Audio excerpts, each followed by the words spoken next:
Okay, murakoze. Nitwa Mutabazi Vedaste. Nishimiye kubana namwe muri iki kiganiro cyitwa time management cyangwa se mu Kinyarwanda ni nko gukoresha igihe neza. Abantu benshi bavuze kuri icyo kintu cyo gukoresha igihe neza, bigeze ndetse wumva inyigisho nyinshi zijyanye no gukoresha igihe neza. Nanjye narabyize ndetse nkora n'ubushakashatsi butandukanye ku cyerekeye gukoresha igihe neza, ariko uyu munsi nashaka kugira ngo twongere tubiganireho, ariko kandi nanone nguhe zimwe muri tekinike zagufasha gukoresha igihe neza. Reka tumanze tuvuge ku gihe. Umunsi ugira amasaha 24, uzumva bamwe bakubwira bati igihe cyambanye gitoya, umwanya wambanye mutoya, ariko twese dufite amasaha 24, ariko abandi ugasanga bawubona, ndetse abandi ukabona bakora ibintu bihambaye, bakora ibintu byinshi, ariko ugasanga umunsi urangiye wakoze ibintu bikeya. Ikindi nanone igihe kigenda kiducika tukireba. Impamvu ariko ni iyihe? Nuko abenshi ntidusobanukiwe igihe icyo ari cyo. Bumvise benshi bavuga yuko igihe ari amafaranga, time is money, ariko iyo mvugo yarahinyuwe, bavuga ko igihe ahubwo kirenze amafaranga. Igihe ni ubuzima, time is life. Twese tubaho mu buzima, ubuzima buhwanye n'igihe. Nuvuga ngo ukuyemo igihe nta buzima buba buhari. Niba Imana yarateganyije ko uzabaho imyaka 70-80, nicyo gihe nyine gihwanye n'ubuzima bwawe. Uko utakazaho umunsi umwe, nuvuga ngo wa munsi ntabwo uba wawubayeho muri makeya, uriya munsi wawe utakaje. Igihe rero twakivugaho ibintu byinshi bitandukanye, ariko ubu ngubu tugiye kwiga ku kintu cyitwa gucunga igihe neza. Ubundi abantu benshi bakora ibintu, bimwe mu bintu abantu bakora mu buzima, hari ibintu by'ingenzi hakaba n'ibitari iby'ingenzi. Hari ibintu biba byihutirwa hakaba n'ibiba bitihutirwa. Mu gucunga igihe neza rero ugomba kumanza ukamenya ngo ibintu byanjye by'ingenzi ariko bitihutirwa ni ibihe. Iby'ingenzi ariko bitihutirwa, ibyo ngibyo ni ibintu uha igihe cya buri munsi, ntusibe. Urugero nka projet ufite gukoraho mu gihe kirekire. Urugero uri kwiga cyangwa se uri kwitoza kuba umukinnyi wenda wabigize umwuga. Umukinnyi wabigize umwuga, ibyo bintu ni iby'ingenzi, ariko ushobora gusanga uyu munsi wa none bitihutirwa, ariko niyo ibyo bintu biba bisaba kubikoraho byibura buri munsi. Nko kujya mu myitozo buri munsi birihutirwa, ariko uyu munsi wenda ushobora gusanga ni iby'ingenzi, ariko ushobora gusanga bitihutirwa. Ni ikintu ugomba gukoraho buri munsi udasiba.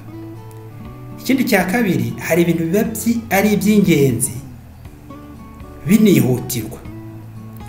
Urugero, ushobora kuba ufite ikizamini ejo cyangwa se ikizamini mu minsi 3 iri imbere. Ikizamini kirihutirwa kandi ni icy'ingenzi. Aho ngaho wari ukwiye guhagarika n'ibindi bintu byose, warangiza ugategura ikizamini. Ndibuka ngiye nkiri n'umunyeshuri, hari igihe na telefone nayikuragaho kugira ngo negure ikizami, kuko nzi ko ikizami kifitiye akamaro gakomeye mu buzima bwanjye.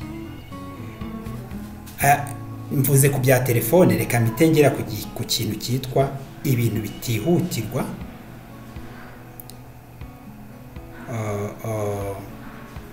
Bitihutirwa bitari n'iby'ingenzi. Bitihutirwa bitari n'iby'ingenzi, ahangaha wavuga wenda hari ushobora gusanga wenda nko gukina nk'imikino y'amakarita. Benshi bashobora no kuvuga ati ni iby'ingenzi kuko bituma usabana n'abantu, okay, ariko mu by'ukuri hari n'ibindi byatuma usabana n'abantu wenda bitari no gukina iyo mikino, cyangwa se reka turebe imikino yo kuri telefone, yo kuri computer. Ibyo bintu ushobora gusanga ntibyihutirwa, si n'iby'ingenzi. Wenda kujya kubyina mu kabyiniro ku bantu bajyayo ntibyihutirwa, ushobora kuzajyayo gutaha undi munsi mu gihe ufite ibindi bintu nk'ikizamini cyangwa se ya myitozo ukora kuri proje yawe igihe kizaza.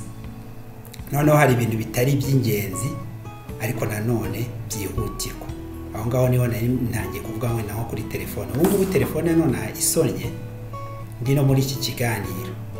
Iyi telefone yasona ndi muri iki kiganiro irihutirwa kubera ko mu kanya iraba icitse, ariko mu by'ukuri ntabwo ari ingenzi cyane ugereranyije n'iki kiganiro, kubera yuko iki kiganiro ndi kugikora ngo kirangire abantu bazacyumve kizagira umumaro ukomeye. Ariko iyi telefone nshobora guhita nyitaba ugasanga n'umuntu wavugaga ati nagusuhuzaga ibyo gusa, cyangwa ugasanga ari naho ndi wenda nk'umutubuzi uvuga ati hari amafaranga nayobereje kuri telefone yawe, cyangwa se ugasanga yibeshye nimero. Niyo ngo iyi telefone irihutirwa ariko ushobora kuba atari ingenzi. Ushobora kuyishyira hariya nkaza kuyitaba nyuma. Ku bintu nk'ibi ngibi byihutirwa bitari n'iby'ingenzi ushobora no kubiderega undi muntu akajyayo akabigukorera. Wenda sinarangiza iki kiganiro ntabahaye zimwe muri tekinike ushobora gukoresha mu gucunga igihe cyawe neza. Kimwe mu bintu bya mbere bitwara igihe cy'abantu bikomeye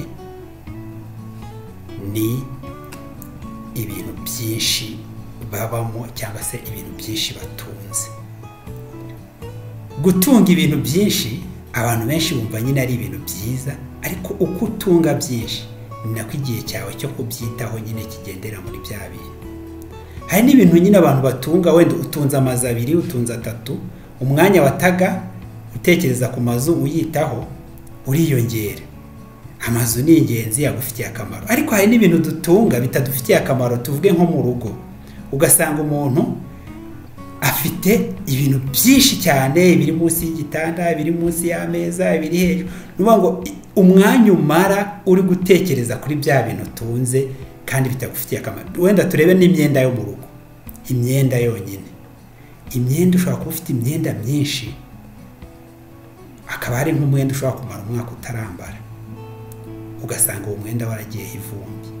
Umwanya umara uri kuwumesa cyangwa uri kuwuhanagura. Uretse no kuwumesa, ndaza kubabwira n'uburyo duta umwanya mu bitekerezo. Uretse no kuwumesa, ushobora kumara umwanya munini uri kuwutekerezaho uriya mwenda. Rimwe wenda ukawuvana muri uyu mwanya ukawujyana mu wundi. Uriya mwenda, ziriya nkweto rimwe na rimwe ukazisitaraho, kandi izo nkweto ntuzambara. Mu by'ukuri umwaka ushobora gushira utanazambaye. Izo nkweto wazivanye mu nzira ukaziha abandi bazikeneye, ugatunga ibintu bikeya ushoboye kumanaginga cyangwa ushoboye kwita, ushoboye kubonera umwanya. Uko ugenda utunga ibintu byinshi ni kwa kundi usanga bimwe biri mu nzira ukabyitaho, ukabifata umwanya wo kubyitaho, uba uri gutakaza umwanya munini. Tuvuga urugero, rimwe nigeze gukora akantu nsanga mu by'ukuri duta umwanya munini ku bintu. Nimureba ikaramu. Ikaramu, benshi mu ngo zacu dutunze amakaramu menshi cyane. Rimwe nigeze namaraga umwanya munini ndi gushaka ikaramu nandikisha, kandi nawe bishobora kuba bikubaho ukaba wamara umwanya munini uri gushaka ikaramu, ukayishakisha mu bintu hose, ukayishakisha mu madosi, ukabishakisha ukayibura. Ari gihe namaraga umwanya munini nk'iminota 5 ndi gushaka ikaramu buri gihe. Nyuma nkayibona, ubundi ngahita mbona 2, ubundi nkabona 3. Rimwe natekereza uyu mwanya mara gushaka ikaramu kuki mutakaza buri gihe kandi ikaramu ziba zirahangaha zifite. Ikintu nakoze ni iki ngiki, nakoze controle amakaramu, nshaka amakaramu ahantu hose yarari mu mpapuro zose, ibintu byose bishyira ku murongo. Ikintu gitangaje, nabonye amakaramu 15 mu nzu. Ibaza amakaramu 15, nkaba naramaraga iminota 5, 6, 10 ndi gushakisha ikaramu. Ikintu nakoze, nafashe ikaramu nyishyira ahantu hamwe, ndavuga ngo guhera uyu munsi ikaramu izajya ibikwa ahangaha. Nuvuga ngo naba nsinziye, naba mbyutse ntari kureba itara ridacanye ngakabakaba akaboko gutya, ndahita nkora ku ikaramu. Nuvuga ngo umwanya natakazaga ndi gushaka ikaramu waragabanuka. Noneho ya makaramu yose 15 ubwo ni 18 narayatanze, sigarana ikaramu imwe. Nuvuga ngo ubu ngubu ntago nkimara umwanya munini ndi gushaka ikaramu, kubera yuko nyine ikaramu nzaho ibikwa nahafashe nka kode. Ikindi ntunze ikaramu imwe, iyishize ngura indi. Ariko uburyo nari ntunze amakaramu menshi byatumaga ntakaza umwanya munini ndi gushakisha ikaramu. Ikindi ni ibitekerezo. Ibitekerezo nabyo biri mu bintu bitwara umwanya munini cyane. Uko utekereza ibintu byinshi niko umara utakaza umwanya munini wagakwiye kuba ukora mu bintu bigufitiye akamaro. Abantu benshi banavuga ngo ntihananiza akazi, ahubwo hananiza ibitekerezo. Ibitekerezo ubwabyo nibyo binananiza abantu benshi mu kazi. Managinga rero ibintu utekereza, wiha umurongo w'ibyo ugomba gutekereza, ugabanya ibitekerezo byinshi by'ibitagufitiye akamaro. Urugero, niba umuntu tuvuga urugero yagututse, ushobora kubiha umwanya ukamara ijoro ryose ubitekerezaho, cyangwa ukabyihorera ukarara udasinziye cyangwa ugasinzira. Bisaba ngo wowe wihe gahunda yo gusohora, ni nk'imyanda uba usohora mu mutwe wawe, ukamubabarira ukavuga ati biranarangiye. Bibiliya iratubwira ngo umuntu narakara izuba ntirikarenge akirakaye. Kubera iki? Kubera yuko uko urakara niko bitwara umwanya w'ibitekerezo byawe byinshi. Umwanya wagakwiye kumara uri gukora kandi kazi cyangwa uri gutekereza ibindi bintu, ukawumara uri kugira ute, uri gutekereza ku bitagufitiye akamaro. Reka mbaho urundi rugero wenda rworoshye. Ubundi uhuye n'umuntu, niyo mpamvu Bibiliya yavuze ngo umuntu nawe kubita urushyi mu musaya umwe uzahindukiza kubite no mu wundi. Gusa icyo bivuze nuko bivuze yuko udakwiye gutinda ku bintu bitagufitiye umumaro. Bivuze yuko utagomba gutinda ngo ugiye kwihorera, ngo ugiye kugira utupange gahunda zo kwihorera. Umuntu ashobora gukubita urushyi nonaha, ubundi urushyi umuntu yarugukubise uko yaba yarugukubise kose, yarugucaniye, ntago rwamara iminota 5 rukiri kukurya. Turabyemeranyaho. Ariko mu bitekerezo rwa rushyi ushobora kuzarwumva mu myaka 20 mu bitekerezo rukikurya. Ugatekereza ariko buriya yankubitiye iki, ariko se buriya njyewe yo ndumukubita, ariko se buriya ndusha imbaraga, ariko se abantu babibonye buriya baransuzuguye, ariko se ubwo abantu babibonye ute. Ibyo bintu byose uri gutekereza bigutwarira umwanya mu bitekerezo wagakwiye kubukora kandi kazi. Aho ngaho rero harimo n'ikintu cyo kurekura ibintu bituri mu mutwe bikagenda. Ari na cya kindi nakubwiye cyo kurekura ibintu biri mu nzu bikagenda. Niba twe iwacu hari mu rugo hari gahunda twafashe yo gusohora ibintu mu nzu, ibyo bitadufitiye umumaro tukabitanga, ibindi tukabika ibidufitiye umumaro, ibindi tukabitanga, ibindi tukabijugunya. Ibyo tubona nyine tutatanga byo kujugunya turabijugunya, kugira ngo bitugabanyirize umwanya dufata dushakisha ibintu. Twese tuba tubiziranye ngo icyuma kibikwa aha, isuka ibikwa ahangaha, ibitabo bibikwa aha, inkweto zibikwa aha, ku buryo nshobora kubyuka naba nsinziye nkavuga ni umupanga ubitwa ahangaha, nkagenda ngahita mufata, ntiriwe nshakisha ngo ariko ngo mwawushyize he. Icyo rero ni tekiniki imwe yo kwigabanyiriza cyangwa se yo gukoresha igihe neza. Reka wenda mbabwire indi imwe, gutegura ibyo uri bukore, planning. Hari akajambo bita to do list. Gukora to do list ni ukuvuga ngo gukora list y'ibintu uri bukore byose ku munsi. Ushobora kumara iminota 8 uri gutegura ibintu uri bukore ku munsi.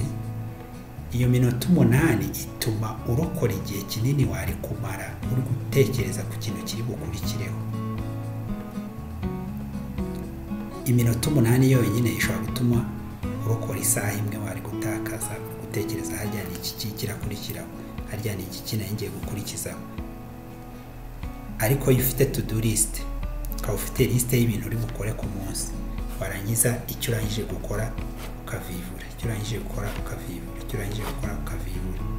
Icyo gihe nta gutakaza umwanya uri gutekereza ibiri bukurikireho. Ikindi kandi nta muntu ushobora kukujyana mu bintu bye utari wabiteguye, ahubwo uti ntabwo cyari kuri to do list yanjye uyu munsi, niba bishoboka nzagishyira kuri to do list y'ejo.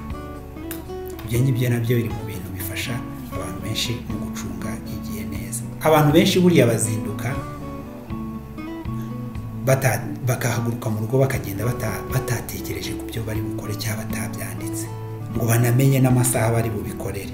Niyo mpamvu nyine ibije byose biramujyana, kandi utazi yajya inzira zose zimugezi yajya. Ni handi usanga nyine umuntu avuye hano agiye Kimironko, warangiza ukamusanga i Nyamirambo kubera ko nta to do list afite, ntabwo azi ibyo ari bukore kuri uyu munsi wa none. Ni handi rero usanga umuntu bimurangiranye avuga ngo igihe cyabaye gitoya, amasaha yara, kandi nyamara amasaha 24 twahoranye nta niyo tugifite. Ibyo ngibyo nibyo numvaga nababwira kuri uyu munsi wa none ku bintu bijyanye no gucunga neza igihe, time management. Reka twibukiranye yuko igihe ni ubuzima, igihe kirenze amafaranga. Benshi bavuga ko igihe ari amafaranga, ariko igihe ni ubuzima. Ikindi mu bintu ugomba gukora harimo ibintu biba biri byihutirwa ariko ari n'iby'ingenzi. Kuri ibyo ngibyo icyo dukora ni uko ibyo bintu duhagarika ibindi byose hanyuma tukabikora. Hakaba hari n'ibintu bitihutirwa ariko by'ingenzi. Ibyo ngibyo dusabwa kubikoraho buri munsi tudasiba uko byagenda kose. Ibyihutirwa ariko ni iby'ingenzi. Noneho hakaba n'ibintu byihutirwa ariko bitari iby'ingenzi. Ibyo ngibyo dushobora kubyihorera nonaha, cyangwa tukareka abandi bakabikora tukohereza undi akabikora. Hanyuma hakaba n'ibintu bitihutirwa bitari n'iby'ingenzi. Ibyo ngibyo dushatse twabihagarika burundu cyangwa tukazabishakira ikindi gihe. Kenshi usanga ari n'ibishimisha umuntu gusa, ariko mu by'ukuri bidafite ikintu kinini bikontribuwa mu buzima bwo kugera ku ntego ze. Hanyuma nababwiye tekinike zo gucunga igihe neza, ikintu kijyanye no kugabanya ibyo dutunze, haba mu buryo busanzwe bw'ibintu biri materiyeri cyangwa se n'ibitekerezo byacu mu mutwe. Mu mutwe buriya naho bahakora isuku, ukagabanya ibintu utunze mu mutwe, iby'urwango, ibintu bijyanye no kutarekura ibitekerezo bibi ngo bisohoke, gutekereza ku bantu, gutekereza ku byakubabaje, gutekereza guhangayikira iby'ejo hazaza. Ibyo bintu byose by'ibitekerezo bituma udafunkisiyona neza. Kugabanya ibintu rero mu utunze ni uko byibura nko mu bitekerezo buri mugoroba wajya ukora exercise yo kubabarira no kurekura ibyakubabaje bikagenda. Naho kugabanya ibyo utunze ni uko wagabanya ukasigarana iby'ingenzi ukeneye, hanyuma ibindi ukabitanga cyangwa ukabijugunya igihe ubona ko nta kamaro bifite. Hanyuma twavuze n'ukuntu umuntu ashobora gukora to do list. To do list ni ukuvuga ngo ni list y'ibintu uri bukore ku munsi ukaba ubizi. Fata iminota 8 gusa byibura yo kubitegura, bizatuma urokora isaha imwe cyangwa nyinshi wari gutakaza uri gutekereza ku kintu ugiye gukurikizaho mu gihe urangije ikindi. Ikindi bituma ugira performance. Ibyo wakoze uyu munsi wa none ukabirangiza ukareba ko wagiye ubivivura ukabyishimira. Nta kintu cyiza nko kwishimira ibyo wakoze. Iyo ugiye muri Bibiliya mu Itangiriro usanga ibintu byose Imana yakoraga yaravugaga ngo nuko Imana irangije kubirema irabyitegereza ibona ni byiza. Utekereza ko itishimye se yarishimye? Iyo wishimye bikongerera imbaraga zo kuzakora ibindi birenze ibyo wakoze uyu munsi ku munsi w'ejo. Kwishima rero ni ikintu cyiza ariko gituruka mu kuki? Mu gucunga igihe neza. Iyo utacunze igihe neza ku mugoroba birangira wahangayitse, ahubwo urarangiza umunsi ugasanga nta kintu wakoze ukababara. Uko kubabara rero bikurura ko ejo nanone uzababara kurushaho. Nta kintu cyiza nko gucunga igihe neza. Murakoze, Imana ibahe umugisha.